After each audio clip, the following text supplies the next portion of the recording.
Esto es Simple Voz Podcast. Monografías de la historia del rock, desde los años 60 hasta el siglo XXI.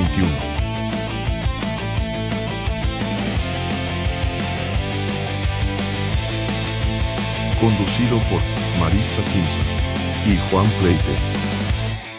Hola y bienvenidos. Hoy nos vamos a meter de lleno al mundo de Van Halen, una banda que, marcó un antes y un después en el rock. Totalmente. Y fíjate, para empezar, hay un momento muy significativo. Esa reconciliación entre Eddie Van Halen y Sammy Hagar, poquito antes de que muriera Eddie en 2020. Sí. Se cuenta que Hagar fue quien lo buscó, y aunque Eddie ya no respondió el último mes, pues ese gesto como que cerró un ciclo, ¿no? De años de pleitos públicos. Exacto. Y ese momento, creo, refleja mucho de lo que fue Van Halen. Una banda con una innovación musical, híjole, brutal. Con Eddie a la cabeza, claro. Claro. Pero también con relaciones humanas súper intensas, ¿no? Y complejas. Sobre todo con sus dos cantantes más famosos, David Lee Roth y Sammy Hagar. Justo. Así que hoy, pues la idea es hacer un análisis un poco más clavado de su historia, ¿no? Nos vamos a basar en varias cosas.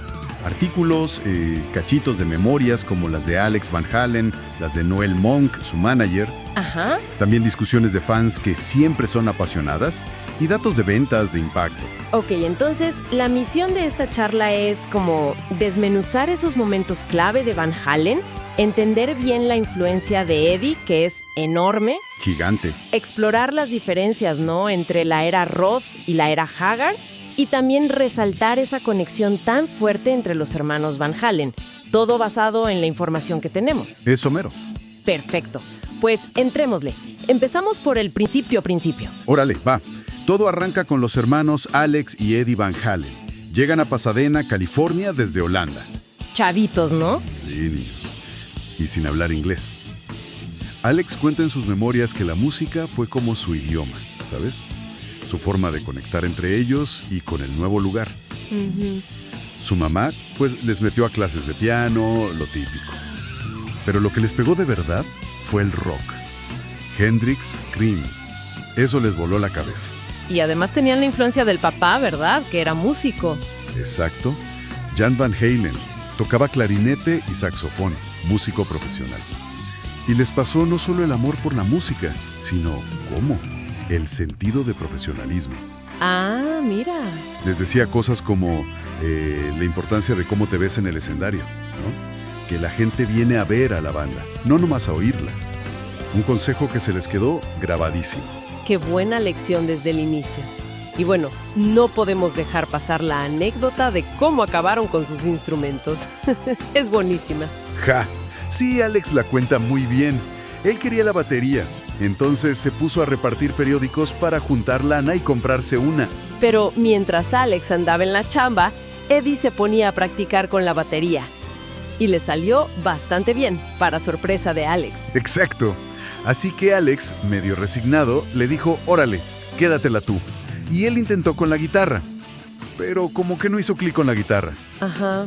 Y un día, mientras Eddie descansaba de la bataca, Alex se sentó y tocó un solo bastante bueno. Eddie se sacó de onda y le dijo, wow, no, mejor quédate tú con la batería. No puede ser. Y así, Eddie alarró la guitarra, como si el destino ya supiera qué onda. ¡Increíble! Y de ahí, pues a tocar donde se pudiera, ¿no? Fiestas, bares en Los Ángeles. Correcto. Años de darle duro en el circuito local. Se empezaron a hacer de fama por su energía y, claro, por lo virtuoso que era Eddie. Y eso llamó la atención de gente importante. Sí, primero Gene Simmons de Kiss, en el 76, les financió su primera maqueta profesional, aunque eso no cuajó en un contrato discográfico todavía. Pero fue un empujón, supongo. Un paso. Siguieron tocando y tocando hasta que Moe Austin, el mero de Warner Bros. Y el productor Ted Templeman los vieron en vivo. ¿Dónde fue eso? En el Starwood, un club famoso, en 1977. Quedaron impresionados, la potencia, lo originales que eran, y firmaron con Warner ese año. Y al año siguiente, 1978, ¡pum!, el disco debut homónimo, un exitazo. Running with the Devil, su versión de You Really Got Me, sonaba súper fresco, potente. Totalmente. Pero la joya de la corona, la que dijo, aguas, aquí hay un revolucionario, fue Eruption. Uf, el solo. Ese solo instrumental, de menos de 2 minutos, cambió la guitarra eléctrica para siempre. Ahí es donde entra el famoso tapping, ¿no? Justamente. Eddie, con 21 años apenas, popularizó y llevó a otro nivel eso del tapping a 2 manos. O sea, usar los dedos de las 2 manos sobre el mástil como si fueran teclas. Creando ese sonido súper rápido, fluido. Exacto. Melódico pero agresivo. Nadie lo había hecho así. Se convirtió en dios de la guitarra así, de volada. Hasta dicen que al principio tocaba de espaldas para que no le copiaran la técnica. Sí, esa anécdota refleja lo nuevo que era. Y bueno, junto a esa revolución musical, estaba la otra pieza clave del inicio, David Lee Roth. Ah, Diamond Dave, el showman total. Pura energía, carisma. Exacto, un frontman nato, con una personalidad que la verdad contrastaba un montón con Eddie, que era más introvertido, más clavado en la música. Alex Van Halen lo admite en sus memorias. Al principio no estaban seguros, pero vieron que el carisma de Roth, su presencia, era lo que necesitaban para ir más allá. Hasta dice que el equipo de sonido que tenía Roth ayudó a convencer a Eddie. Sí, cuenta esa anécdota. El PA System de Roth era potente, y eso también pesó. Pero bueno, ese carisma venía con su paquete completo, ¿no? Noel Monk, el manager, cuenta historias bastante intensas en su libro Running with the Devil. Así es. Monk lo describe como un motor en el escenario, clave para el show de Van Halen. Pero también como alguien súper demandante, con berrinches, un comportamiento que Monk llama de diva. Era una fuerza de la naturaleza, para lo bueno y lo malo. Y eso se notaba en las giras, ¿no? Monk no se mide mucho al contar los excesos. Para nada. Describe un hedonismo así sin control. Fiestas, groupies, destrucción de hoteles. Él mismo dice, éramos monstruos. Hay historias que capturan esa mezcla de locura, control y la presión de la fama. ¿Cómo cuáles? Digo, el libro está lleno, pero ¿alguna que resalte esa época? Pues mira, está lo de los M&M's marrones. Ah, sí, la famosa cláusula. Pero Alex y Monk aclaran, no era capricho, era una forma súper lista de checar si los promotores leían bien el contrato técnico. ¿En serio? Sí, el contrato tenía detalles de seguridad cruciales para montar su escenario, que era enorme. Si veían M&M's marrones que pedían explícitamente que quitaran, era señal de que chance se habían saltado cosas más graves como el soporte estructural. ¡Órale! ¡Qué inteligente! Cuentan un incidente en Pueblo, Colorado, donde el escenario sí se venció un poco. Los M&M's eran como su control de calidad de seguridad. ¡Wow! Eso cambia la perspectiva. Y de los excesos más personales. Monk cuenta, por ejemplo, las Krell Wars, que eran básicamente competencias de quién consumía más cocaína entre Roth y Ozzy Osbourne en una gira juntos. Llegaron a niveles peligrosos. Híjole, qué fuerte. O momentos de tensión, como una vez en Reino Unido que Roth lanzó una botella y lastimó a un fan. O sus exigencias sobre la ropa del equipo. Son ejemplos de esa atmósfera de descontrol que a veces los rodeaba en esa época. Y mientras tanto, musicalmente seguían en la cima. Pero esas tensiones internas empezaron a cobrar factura, ¿cierto? Pues sí, era inevitable. A mediados de los 80, las diferencias entre Eddie y Roth, tanto artísticas como personales, ya eran muy obvias. El abuso de sustancias también escaló, ¿no? Sí, tanto Monk como Alex lo mencionan. Eso empeoraba todo.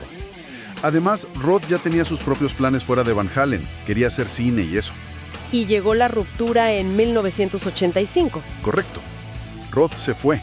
Un momento que él mismo dijo que fue aterrador. Y aquí, la historia de Van Halen pudo acabar, pero no.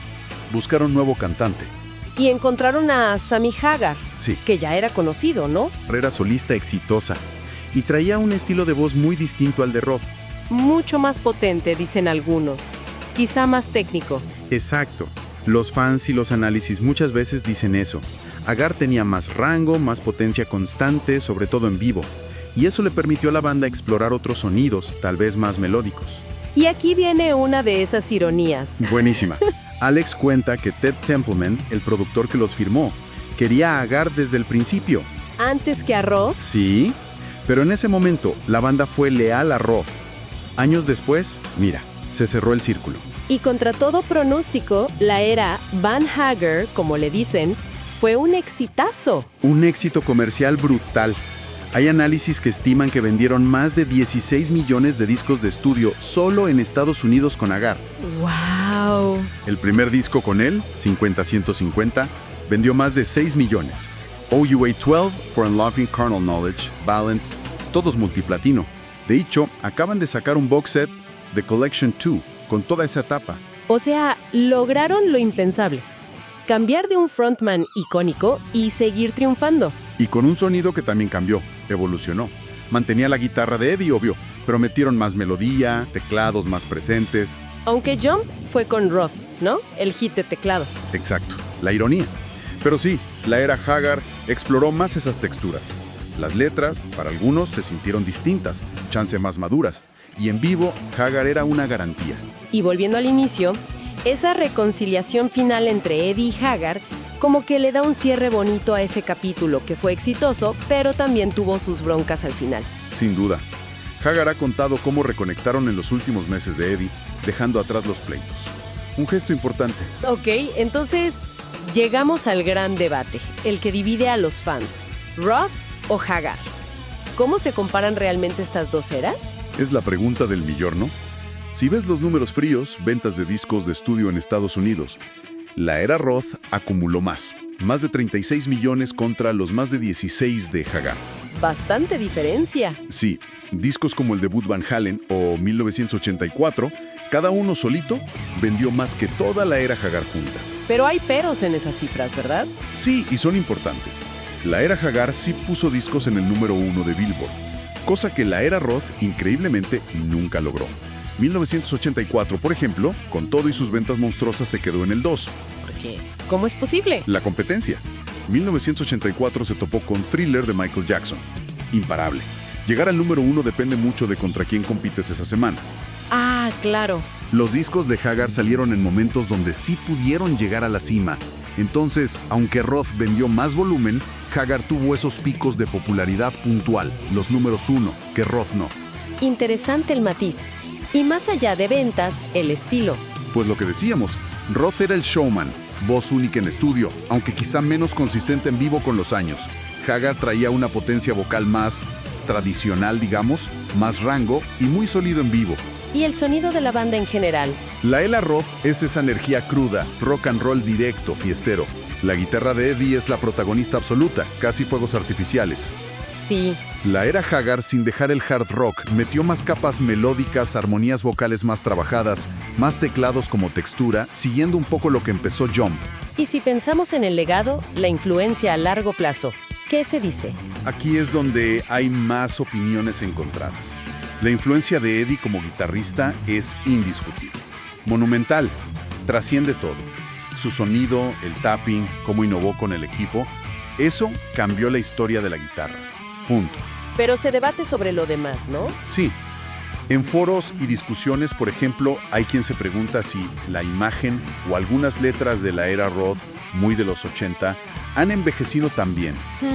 Entiendo. Otros dicen que quizás, al no darle tanta prioridad a las melodías vocales pegajosas como, no sé, Bon Jovi o Queen, chance por eso Van Halen no conecta igual con generaciones más nuevas, a pesar de su impacto. Aunque otros defienden justo lo contrario, ¿no? La calidad de ambas eras. Ambas eras tienen sus clásicos que la banda supo evolucionar. No hay respuesta fácil de qué era fue mejor. Las dos fueron cruciales. Y en medio de todos esos cambios, éxitos, dramas, subidas, bajadas, había algo constante. Un núcleo que nunca se movió. La relación de los hermanos Van Halen. Alex lo dice clarísimo en sus memorias. Su conexión con Eddie era el corazón de todo.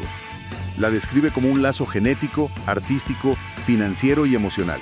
Inseparable. Aunque no siempre fue fácil, según cuenta él mismo. Para nada. Habla de sus peleas, de choques, pero siempre con un amor incondicional y como un instinto de proteger a Eddie. Lo describe como un genio súper sensible, a veces como atormentado por la timidez, la ansiedad. Algo que conecta con cosas de su papá también. Y Eddie necesitaba su espacio para crear, ¿no? El famoso estudio 51-50. Fundamental. Tener su propio estudio en casa le dio a Eddie libertad total. Sin presiones, sin reloj.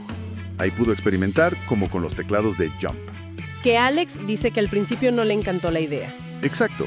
Confiesa que dudó, pero confió ciegamente en la visión de su hermano. Esa confianza era la base. Y bueno, lo que cuenta Alex sobre el final de Eddie es desgarrador. Muy, muy emotivo. Describe estar ahí, a su lado, hasta el último momento, sintiendo que era injusto perder a su hermano menor. Se suponía que yo, el mayor, me iba primero, escribe. Esa hermandad fue la columna vertebral de Van Halen. Siempre. Entonces, haciendo un balance de todo esto que platicamos, ¿con qué nos quedamos de Van Halen? Pues nos queda la imagen de una banda que cambió las cosas. La genialidad de Eddie Van Halen es innegable.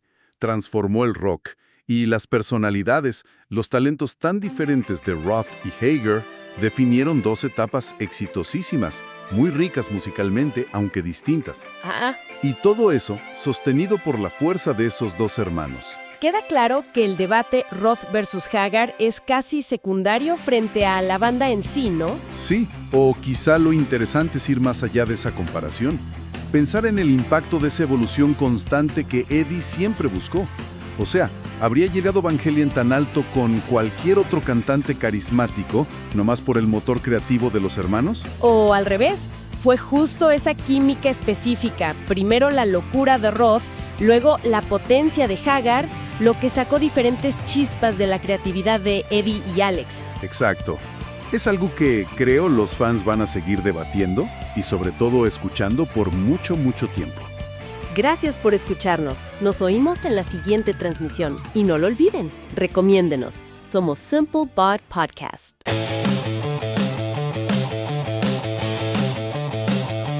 Esto fue Simple Bot Podcast. Monografías de la historia del rock, desde los años 60 hasta el siglo XXI.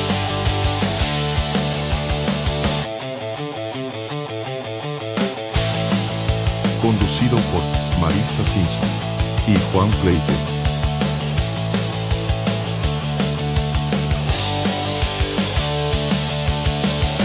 Gracias.